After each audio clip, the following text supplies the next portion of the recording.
welcome back to our channel. Here's Carmen, and I'd like to introduce an article named Feedback Encounters in Doctoral Supervision, the Role of Generative AI Chatbots, written by Jensen and his colleagues. Advanced generative AI has been applied to different areas, including the education domain. We discussed the application of it, especially in primary and secondary education, but its potential in higher education, typically in the postgraduate stage, has yet to be explored. This time, Jensen and his colleagues explored the effectiveness of GenAI chatbots in doctoral supervision. A few things we have to know about doctoral supervision. In doctoral studies, students have to finish their research projects. During the long process, their supervisors collaborate with them by contributing support like giving feedback and suggestions. On one hand, the advice from supervisors is clearly valuable that can guide students to finish and polish their work. On the other hand, as supervisors are in more superior position than their students, they often dominate the flow of student-supervisor conversations, and students may tend to comply with their supervisor's suggestions that they disagree with. In recent years, students have been more encouraged to actively initiate this feedback process. So, Jensen et al. Hope to find out what can be done by GenAI chatbots, which can be consulted 24/7, and their limitations in the feedback process.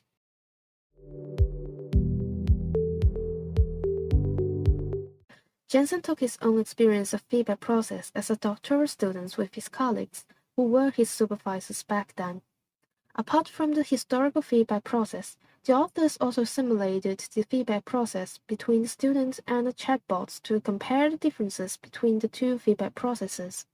In Jensen's case, he was preparing a literature review of the use of digital ethnographic methods. During the process, like many others, his supervisors first gave comments on the draft he shared, and then held an online meeting discussing both the draft and the comments.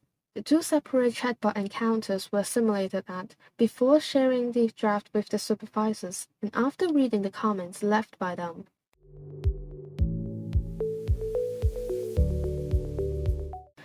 In the first chatbot conversation, the student hoped to receive advice about the overall structure of his literature review.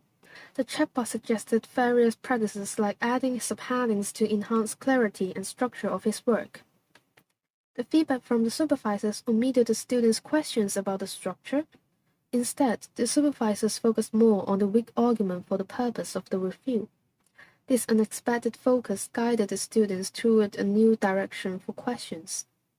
In the second simulated conversation with the chatbots, the student asked questions about the ways to polish the introduction of the review so that it became more readable to a wider group of readers. The chatbot responded by comparing digital ethnography and other qualitative methods and explaining how it facilitates researchers in specific ways.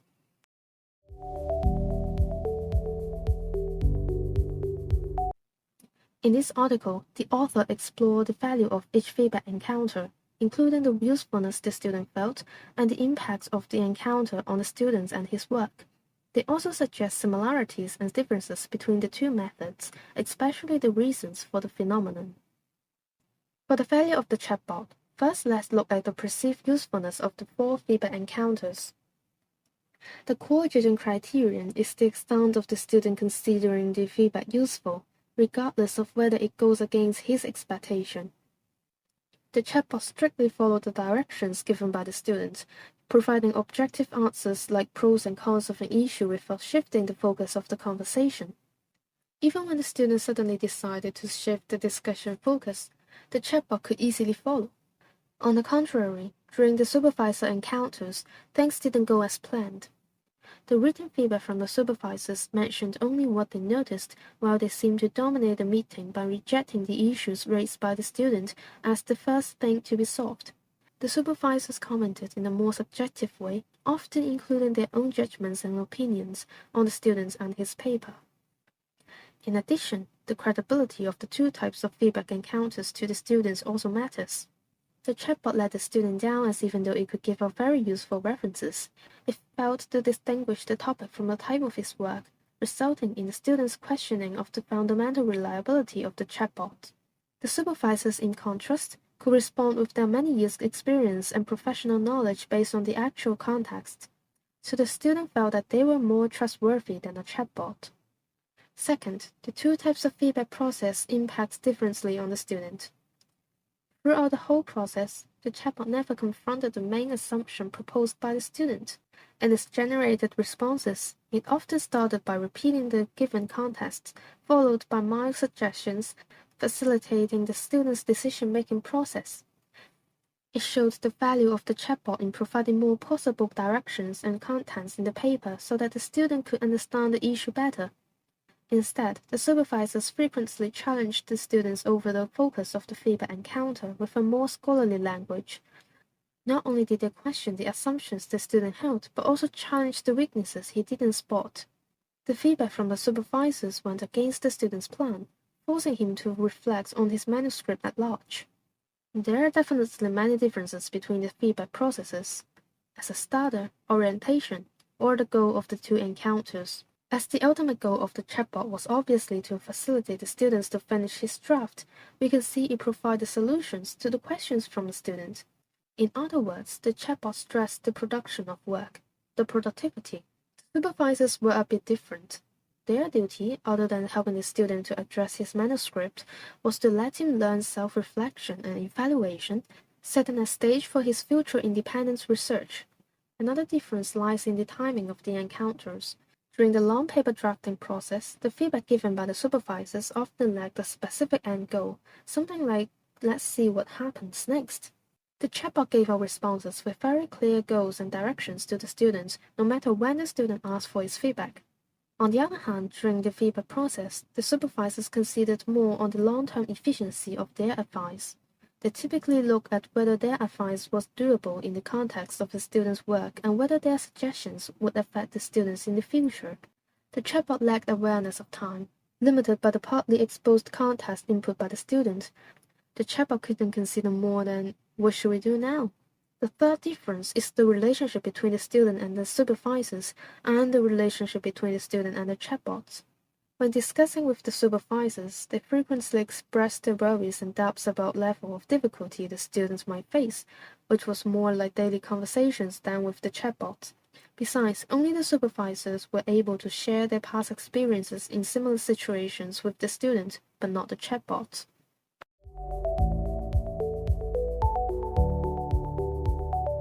By looking at the findings, we can conclude something about the two modes of feedback encounter in doctoral supervision.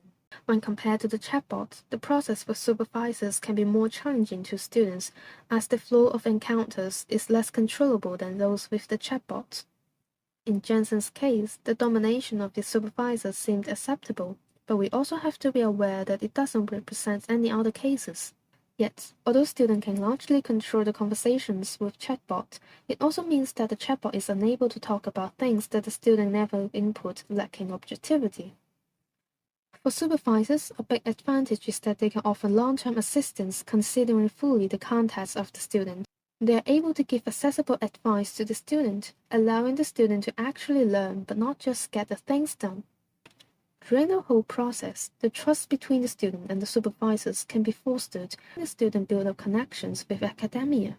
Chatbots, of course, has its own pros. As the student holds the dominating position, the conversation with the chatbot is more controllable to him. It's totally fine to respond to the student by completely affirming his choices in work, but that's the problem. See, the chatbot isn't designed to teach a doctoral student, which designs its function are more work-oriented. But it can't help to teach skills and knowledge to the student or produce tailor-made suggestions for him. So the chatbot can be a source of help to the student to facilitate his work efficiency, but it can't replace the current supervision to be the primary authority in doctoral studies.